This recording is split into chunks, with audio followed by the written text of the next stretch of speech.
Hey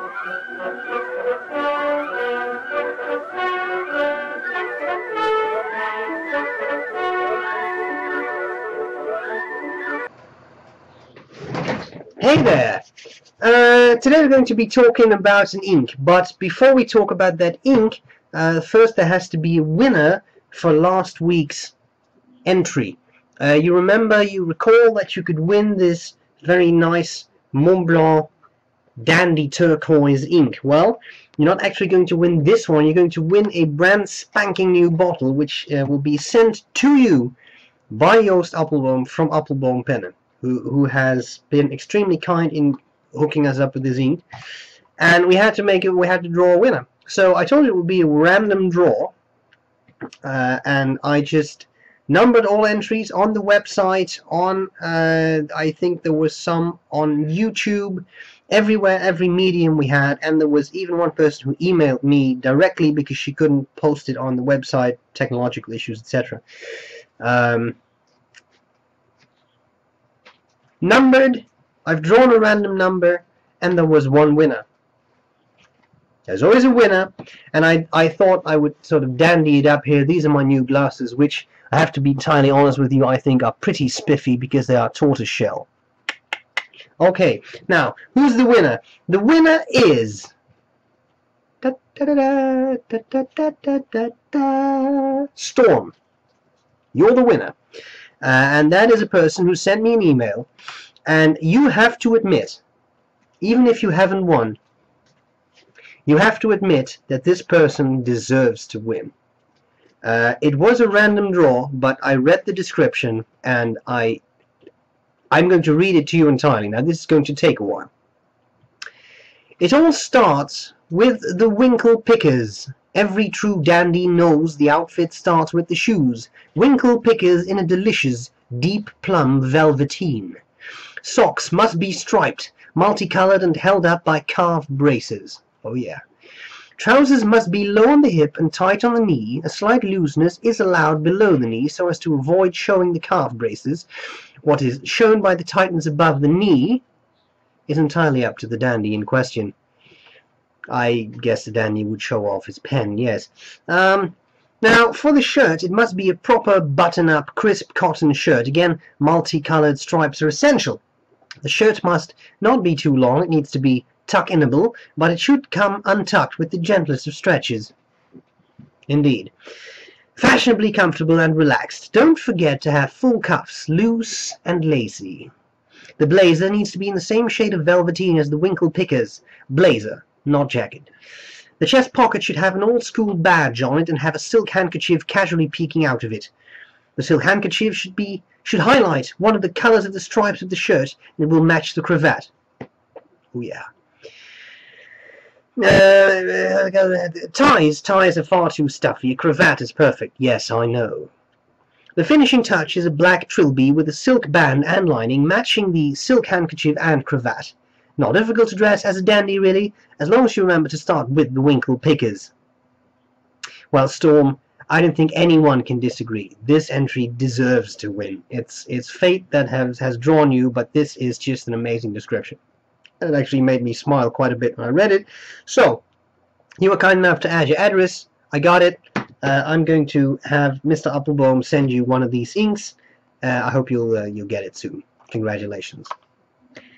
Now, as to today's ink, what are we going to talk about today? We are going to talk about this ink. This ink was sent to me by Michelle. Michelle said, Stephen, you need some more ink. She sent this to me. She had it, so it was a pre-owned, pre-used ink, but there's a lot of it left in the bottle. She just didn't like it that much, and that's pretty much all there's to it. It is called Private Reserve Grey. I'll try again. Private Reserve Grey Flannel. It's a very interesting color, because I would call it more of a green than a grey. But it has a tinge of grey in it, so I see the point.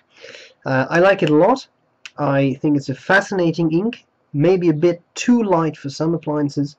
No, applications, you don't actually put ink in an appliance, I suppose, although you could say pen is an appliance.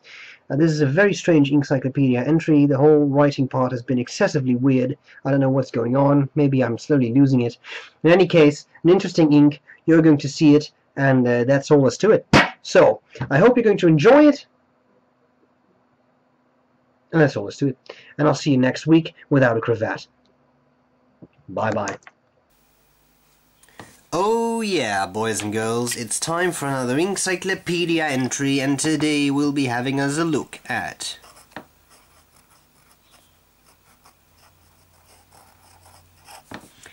Private Reserve.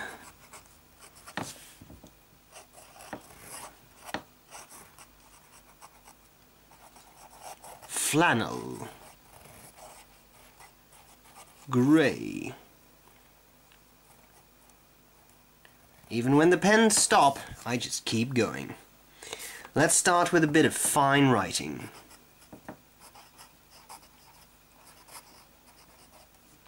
The Quick Brown Fox.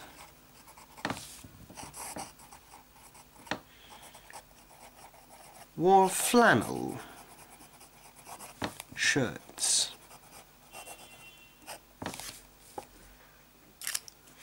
And then we move to medium.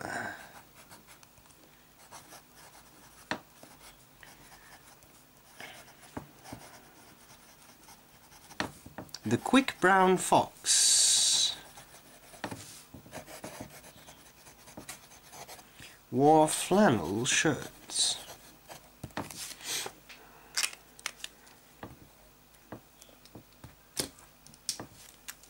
Then we move to broad. The Quick Brown Fox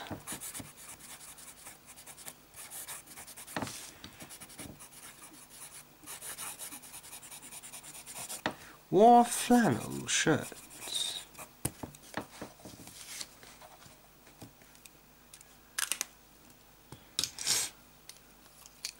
And italic. The Quick Brown Fox is, because he is. And then flex.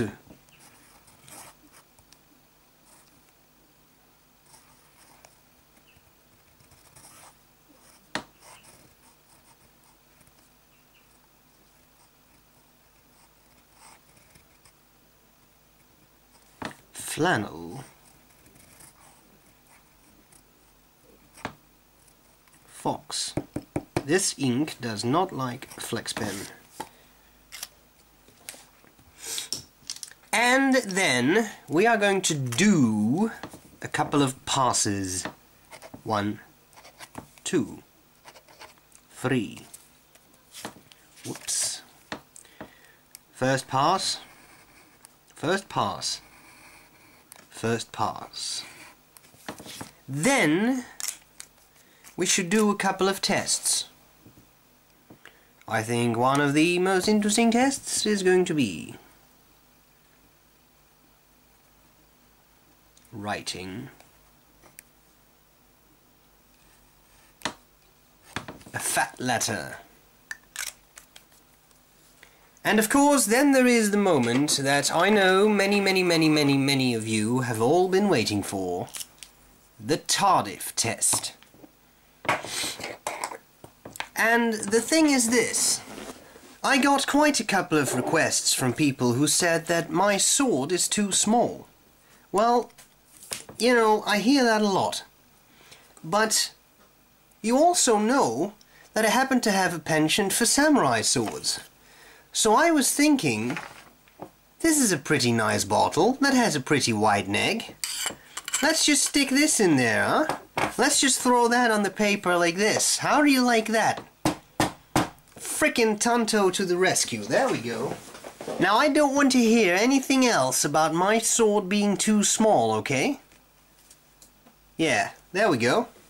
And this is probably the most epic Tardif test ever made. And now that we got that ink there, I'm just going to hold up a bit of a shield. Let me just put a towel under my pad. There we go. Sorry about the mess.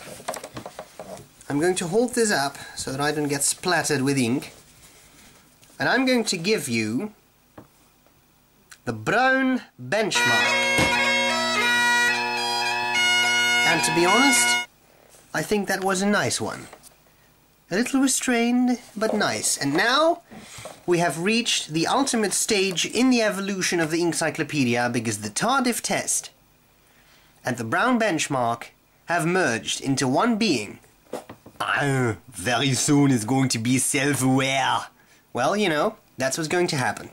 Let me think. What do I need? I need to do a bit of medium writing so that we can bastard brush it.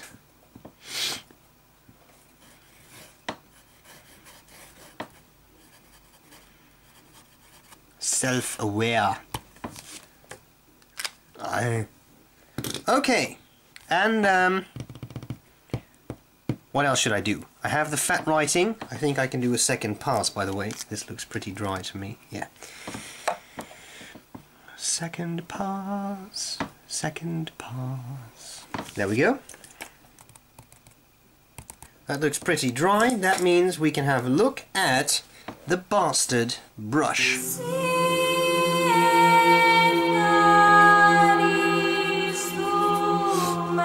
And I think while we're at it, we can also do the eyedropper of death.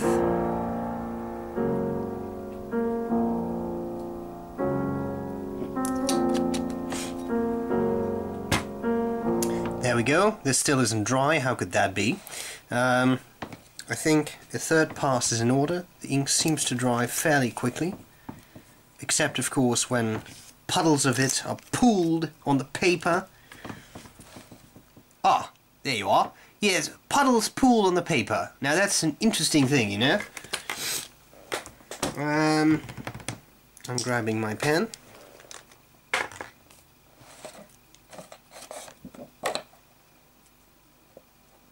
Alliteration, you see, it's very interesting. I published a couple of papers on that. Yes, thank you, Professor. That's very interesting. The Professor is always in the audience here, live, looking what I'm doing.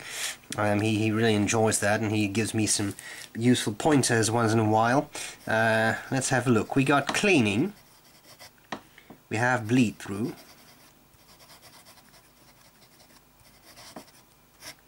We have color. We have shading. Da, da, da, da, da, da, da. Then we have flow.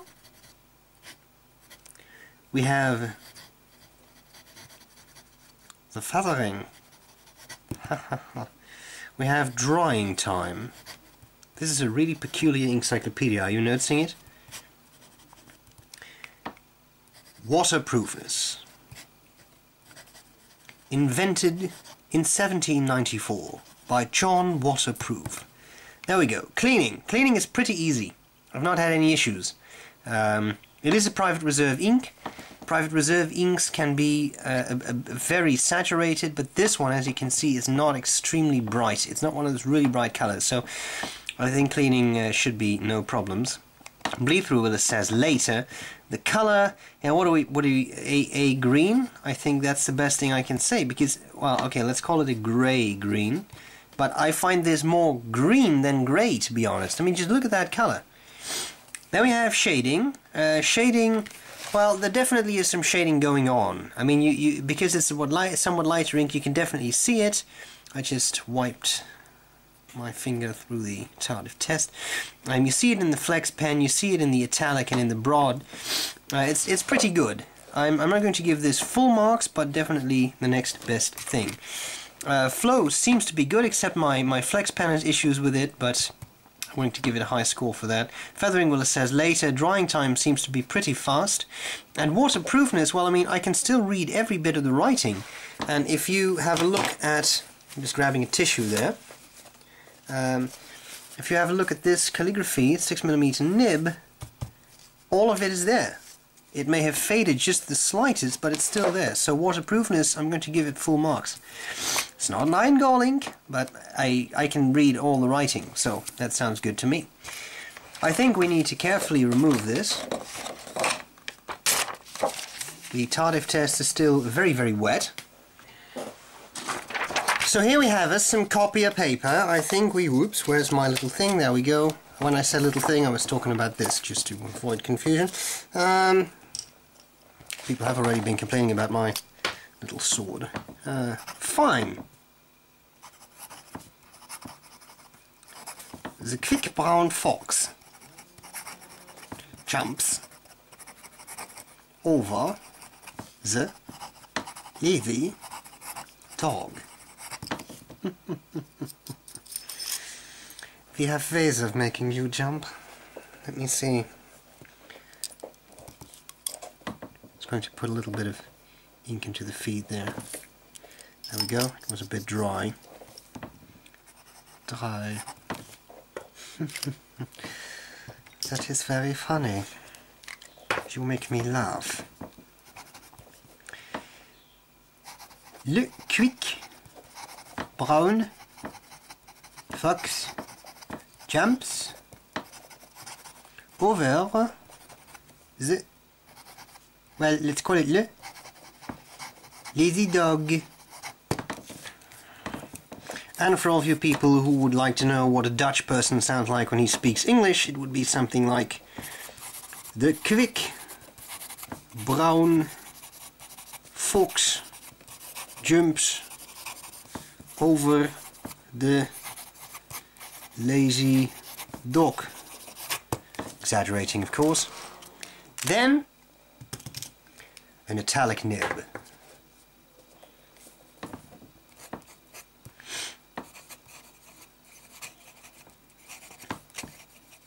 The quick brown fox jumps over the lazy dog. Ta -da -da -da, ta -da -da. And then flex.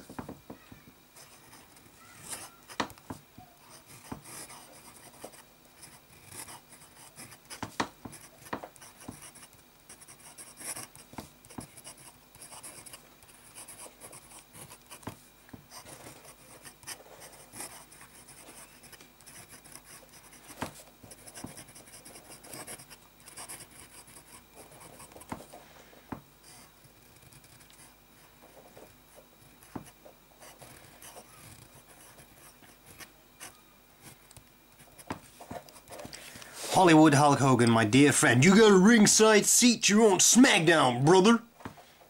That didn't sound like Hulk Hogan. Brother, you got a No, I can't do it. I cannot do Hulk Hogan. Brother? Brother? No, I can't do it. Sorry, I tried. You got a ringside seat, you're on SmackDown, brother. Brother? No, I can't do it. What's that? I can't do his voice. Bloody hell. Okay. You know what? Fat nibbage. Let's just do that.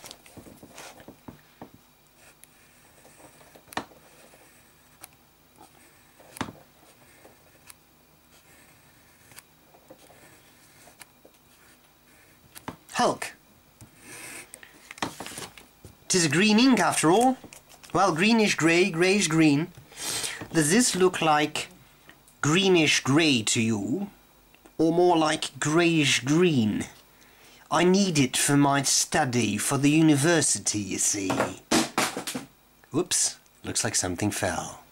Well, let's just continue. What have we gleaned from this? Feathering? No. Feathering? No. Feathering? Not really. Maybe a little bit down there, but it's very minimal. A lot less than I've seen recently.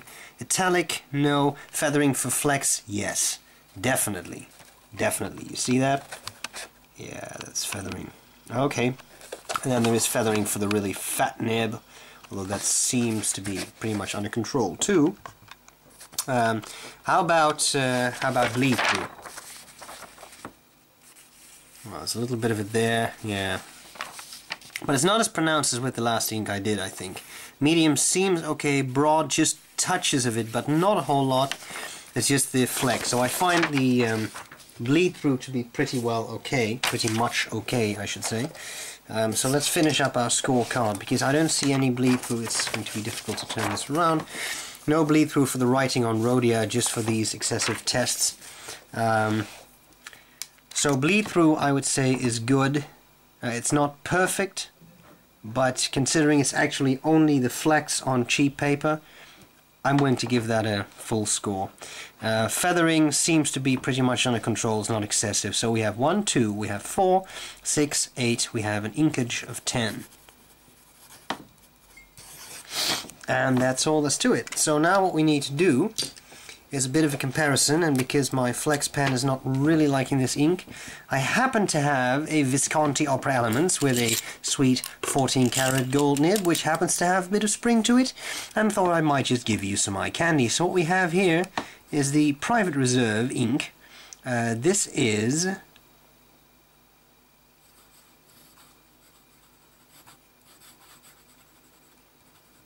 Notice how it looks a bit different in this nib. You see that? It's very wet. Quite different from that. This is a fountain pen. Just so you know. Then we have...